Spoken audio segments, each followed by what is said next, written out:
নমস্কাৰ, মই পলাশ প্ৰিয়ম। অসমৰ স্বাৱলম্বী হ'ব পৰা এটা সৰ্ববৃহৎ খেতি হৈছে চাহপাতৰ খেতি।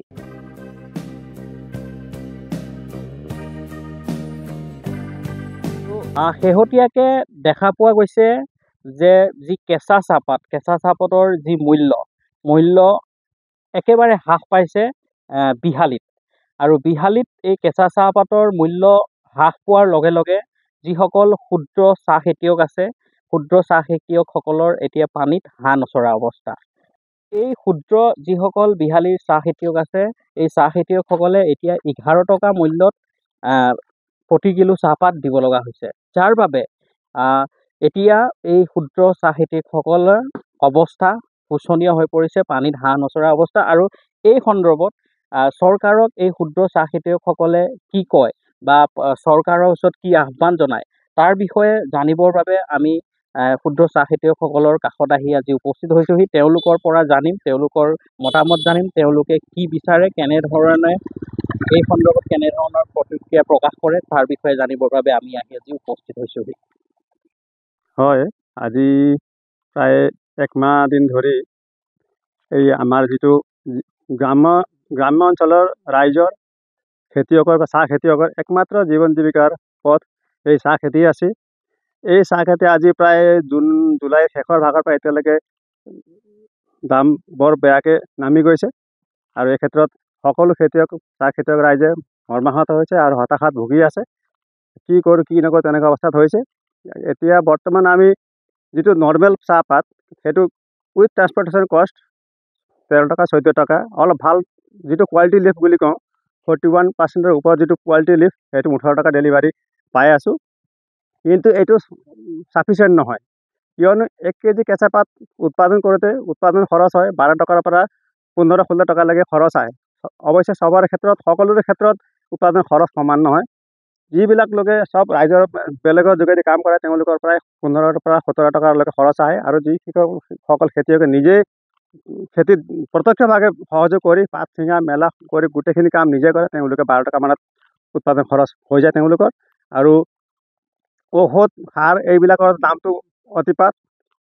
ইউৰিয়া বাদ কৰি DAP আৰু যিখিনি আমাৰ কীটনাশক দ্ৰব্য, সেইবিলাকৰ দাম আকাশ চুই গৈছে। গতিকে এই ক্ষেত্ৰত আমি সকলো খেতিয়ক ৰাইজ হতাশাত ভুগিছোঁ। যোৱা বছৰ আমাৰ এইটো সময়তে আমাৰ এই এৰিয়াৰে কলঘৰসমূহে আমাক 28 টকা 30 টকা ডেলিভাৰী মানে প্ৰতি কিলো চাহপাতত 28-30 টকা দিবলৈ সক্ষম হৈছিলে। আৰু এই ক্ষেত্ৰত আমি এটা কথা চাব লাগিব যে যোৱা বছৰ তেওঁলোকে যে দিব পাৰিলে আৰু এই বছৰ দিব পৰা নাই, তাতো নিশ্চয় কিবা কাৰণ হ'ব পাৰে। হয়তো তেওঁলোকৰ মেট্ৰিবিলাক দামত তেওঁলোকে বেচিব পৰা নাই, হয়তো কিবা কাৰণ নিশ্চয় আছে। এই ক্ষেত্ৰত আমি এই গোটেইখিনি কথা বুজিব নোৱাৰোঁ, কিয়নো ভাৰতীয় চাহ বোৰ্ড বা অসমৰ চাহ বোৰ্ডৰ ডিপাৰ্টমেণ্ট বা ভাৰতীয় চাহ বোৰ্ড আছে আৰু অসম চৰকাৰ, ভাৰত চৰকাৰ আছে। এইটো ইমান সৰু বস্তু নহয় যে আমি সহজতে এই বিষয়ে বোধক আমি হ'ব পাৰিম বা ইয়াৰ সমাধান সূত্ৰ আমি উলিয়াব পাৰিম। এইটো ইমান সহজে কৰিব পৰা কাম নহয়। এইটো চৰকাৰ, টি বোৰ্ড সকলোৱে মিলি পেলাই, খেতিয়ক ৰাইজ, ফেক্টৰী, চৰকাৰ, টি বোৰ্ড সকলোৱে মিলি পেলাইহে কিবা এটা সমাধান সূত্ৰ উলিয়াব পাৰে। অন্যথা চাহ খেতিয়ক ৰাইজৰ ভৱিষ্যত ভাল নহয়। এই চৰকাৰক কিবা ক'ব নেকি, আহ্বান জনাব নেকি? চৰকাৰক মই এটাই কথা জনাব বিচাৰোঁ যে আমি সাধাৰণ খেতিয়ক, তবু কিছু ডাটা আমি চাওঁ, বাহিৰৰ চাহপাত আহি আমাৰ ভাৰতবৰ্ষত সোমাইছে নেকি সেইটো এটা সন্দেহ আছে। আৰু ডাটা অনুসৰি কিছুমান বস্তু আমি পাইছোঁ যে বাহিৰৰ দেশৰ চাহপাত আহি ইয়াত সোমাইছে, খুব কম পইচা GSTৰ বিনিময়ত চাহপাত ইয়াত সোমাইছে। সেইটো অলপ প্ৰভাৱ আমাৰ ইয়াত পৰিব পাৰে নিশ্চয়, কিয়নো এই কেনিয়াৰ পৰা যিটো ভাৰত চৰকাৰে লাষ্ট ইয়াৰ 40 লাখ কেজি কেনিয়াৰ পৰা চাহপাত কিনিছিলে, আৰু এই বছৰ সেইটো তুলনাত প্ৰায় 76 লাখ 66 লাখ 31,000 এই বছৰলৈকে ভাৰত চৰকাৰে চাহ ক্ৰয় কৰিছে। সেইখিনি কৰাৰ পিছত কি হয়, যোৱা বছৰতকৈ এই বছৰৰ তুলনাত প্ৰায় 25 লাখ কেজি চাহপাত ভাৰত চৰকাৰে ক্ৰয় কৰা আমি ৰেকৰ্ড পাইছোঁ। এই তথ্য সহকাৰে এইবিলাক আছে। সেইটো যদি নকৰে বা কৰিলেও যদি অলপ টেক্স বৃদ্ধি কৰি পেলাই সিহঁতক কৰি দিয়ে, তেতিয়াহ'লে অলপ আমাৰ ভাৰতৰ চাহখিনি বিক্ৰী হোৱাত সুবিধা হ'ব নেকি। আৰু যদি আমাৰ ইণ্ডিয়াৰ চাহখিনি বিক্ৰী হয়, বাহিৰত যায় বা নহ'লে ইয়াতে কনজিউম গোটেইখিনি হৈ যায়, তেতিয়া ফেক্টৰীবিলাকে অলপ মেট্ৰিৰ দাম পাব, আৰু মেট্ৰিৰ দাম পালে খেতিয়ক ৰাইজকো ফেক্টৰীবিলাকে দাম দিব সক্ষম হ'ব বুলি মই ভাবোঁ। আজিৰ দিনত দ্ৰুতগতিত যেনেকৈ চাহ খেতিয়কৰ নিম্নগামী হৈছে দামটো, তাৰ পৰা চাহ খেতিয়কসকলৰ পানীত হাঁহ নচৰা অৱস্থা হৈছে। যিহেতু এতিয়া 10 টকা খেতিয়কসকলে চাহপাতৰ মূল্য পায়, 10 টকাৰ ভিতৰত 5 টকাটো কষ্টিং চিঙোতে যায়, আৰু 5 টকাটো আপোনাৰ সাৰৰ আৰু মেডিচিনতো 5 টকা যায়। দেখোঁতে মাইনাজত খেতিয়কসকল আছে। গতিকে বিশেষ কৰি যিসকল 2 বিঘা 3 বিঘা বা 5 বিঘা কম খেতিয়ক, সেইখিনি মাটিৰ ওপৰত নিৰ্ভৰ কৰি জীৱিকা পালন কৰিছে, তেখেতসকলৰ অৱস্থা অতিকৈ তললৈ অৱনমিত হৈছে আৰ্থিক অৱস্থা। চৰকাৰক কিবা আহ্বান জনাব নেকি? চৰকাৰক মই আহ্বান কৰোঁ, এই কি ফেক্টৰ কাৰণে, কিহৰ কাৰণে আজিৰ ডেটত এই চাহ খেতিৰ উচিত মূল্য যিটো আছিল সেইটো অৱনমিত হৈছে। তাৰ কাৰণে চৰকাৰে অতি ক্ষিপ্ৰতাৰে ইয়াৰ ব্যৱস্থা লৈ খেতিয়কসকলৰ, যিহেতু এতিয়া পূজাও আহি পৰিছে, খৰচৰ ওপৰত খৰচ আছে খেতিয়কসকলৰ, গতিকে খেতিয়কসকলৰ সেই আৰ্থিক অৱস্থা যদি ভাল হয়, চৰকাৰে এই বিষয়ে চকু দিয়ক আৰু খেতিয়কসকলক, চাহ খেতিয়কসকলৰ আৰ্থিক অৱস্থা অলপ ভাল হওক, মই এই কামনা কৰোঁ। বিশ্বনাথ জিলাত, অসমৰ ভিতৰতে বিশ্বনাথ জিলাত চাহৰ নিম্নতম মানে দাম নিম্নগামী হৈছে। ইয়াত আমাৰ খেতিয়কৰ বহুত মানে ক্ষতি হোৱা পৰিলক্ষিত হৈছে। আমি প্ৰায় 15 টকা আমাৰ খৰচা হয়, কিন্তু আমি বৰ্তমান পাই আছোঁ 11 টকা। গতিকে 4 টকাকৈ আমাৰ লোকচান হৈ আছে। এই ক্ষেত্ৰত আমি দেখিছোঁ শুকান চাহপাতৰ যিটো চাহপাতৰ মূল্য কমা নাই, কিন্তু আজি কেঁচা চাহপাতৰ মূল্য কমিছে।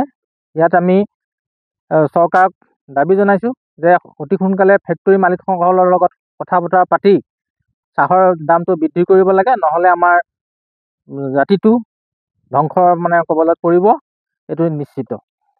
ক্ষুদ্ৰ চাহ খেতিয়কসকলে কিমান মূল্য পাই আছে বৰ্তমান মূল্য আমাৰ বিহালীত বৰ্তমান 11 টকা মূল্য আমি পোৱা দেখা গৈছে। আন জিলাতো ঠিকে আছে বুলি শুনিছোঁ মই। হয়, এই ক্ষেত্ৰত আমাৰ ফেক্টৰী মালিকসকলৰ মইমতালি দেখা পোৱা গৈছে।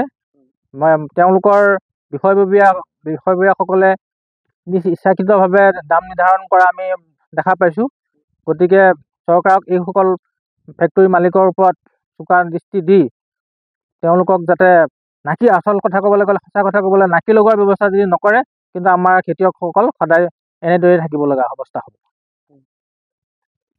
হয়, এয়া আছিল ক্ষুদ্ৰ চাহ খেতিয়কসকলৰ ভাষ্য। আমি আমাৰ এই প্ৰতিবেদনৰ জৰিয়তে আপোনালোকক আমি শুনাবলৈ চেষ্টা কৰিলোঁ, আৰু এওঁলোকে অসম চৰকাৰক অনুৰোধ কৰিছে, অসম চৰকাৰৰ মাননীয় মুখ্যমন্ত্ৰীগৰাকীক অনুৰোধ কৰিছে, অতি শীঘ্ৰে অসম চৰকাৰে বিশ্বনাথ জিলাৰ যিসকল চাহ ফেক্টৰী মালিক আছে, যিসকল ফেক্টৰী মালিক, তেওঁলোকে ইয়াৰ ওপৰত এটা ব্যৱস্থা গ্ৰহণ কৰি ইয়াৰ উচিত মূল্য দিবৰ বাবে, যিসকল চাহ খেতিয়কসকলক উচিত মূল্য দিবৰ বাবে এইসকল ক্ষুদ্ৰ চাহ খেতিয়কে অসম চৰকাৰৰ মাননীয় মুখ্যমন্ত্ৰীক অনুৰোধ জনাইছে। বিশ্বনাথৰ পৰা মই পলাশ প্ৰিয়ম, ধন্যবাদ।